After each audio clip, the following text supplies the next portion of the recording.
As gyms around BC are starting to reopen as of June 1st, I want to give you 4 tips that you should be thinking about before getting back to the gym to avoid injury and stay safe as well. Coming right up. Hey guys, Max here. For those who don't know me, I'm just an average guy who is obsessed to become the best version of myself. I will share tips, tricks, or tech to help you to be successful towards your goal. My mission here is to motivate you to become the best version of yourself day by day.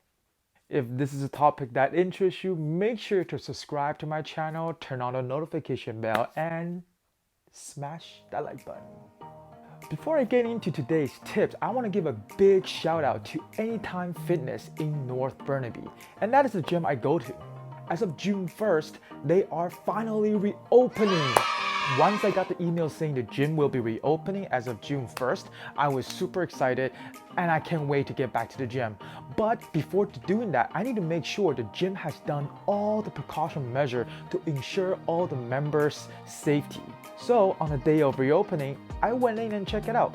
A quick disclaimer, this video is not sponsored by Anytime Fitness North Burnaby, and this is strictly my opinion and my observation. When I went in, the first thing I noticed was the fact that Anytime Fitness have set up plexiglass separation for all the cardio machines. They have also added sanitizer spray bottles around the gym for members to sanitize their hands and equipment with, along with their one-time use wipes that existed prior to the shutdown. There are sufficient amount of sanitizer bottles around the facility, so that is awesome. They have signs posted in each workout area indicating how many people are allowed in each area to practice social distancing. Overall, I feel very safe in that environment and I can see the work they have put in. So good job, Anytime Fitness in North Burnaby. If you're looking for a gym, I will link their website down below. Today, I want to quickly share my 4 tips that will prevent you from getting hurt and staying safe coming back to the gym.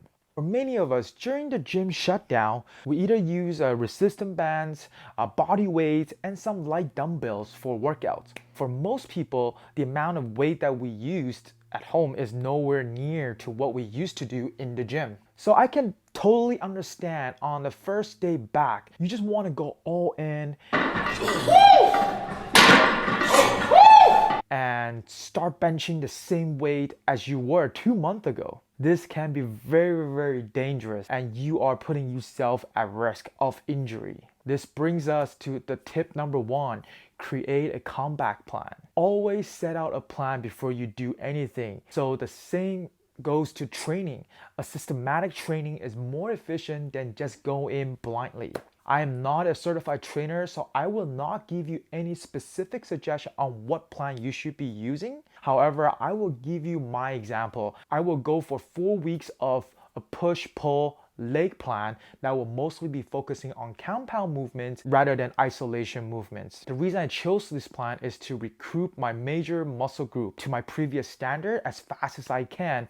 Then I will work on smaller muscle group after this is accomplished. Tip number 2. Plan yourself a loading period. Having a plan is great, but make sure you let your body adjust to the level of intensity gradually. Let's use squat as example. If you can squat 200 pounds prior to the pandemic, you shouldn't be jumping back to 200 pounds after a 2-month break. I recommend starting at 50% of the intensity prior to the shutdown, increasing the intensity by 10% per week. Focusing on good forms and letting your brain and muscle reconnect once again. The last thing you want to do is injure yourself because you push yourself way too hard. That will set you back much further. Tip number 3, wipe equipment before and after use. This was already crucial before the pandemic. This is more crucial now. The gym always provide wipes to wipe down the equipment after use. Most people will do a wipe down after use. I suggest in time like this, do use extra precaution and wipe down the equipment with sanitizers before use as well. Make sure you wipe the handles or any surface that may contact with your body.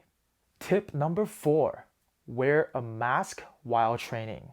This tip is optional, however, I do wear a surgical mask when I train in the gym. I know it is super uncomfortable wearing a mask, but this gives extra protection for you and the people around you.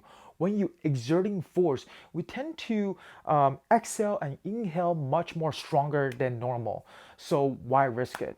I do, however, in the rest time, I will take down my mask when there's not many people around me, just to get some, fresh air in. This will definitely be taking some getting used to, but I want to suggest lowering the risk as much as possible by taking extra precaution. Okay guys, that's it for today's video. Thank you very much for watching. Start taking small action towards your goal and not to be afraid to make mistakes along the way. And remember, I am here for you. Leave a comment down below on what is your comeback plan look like.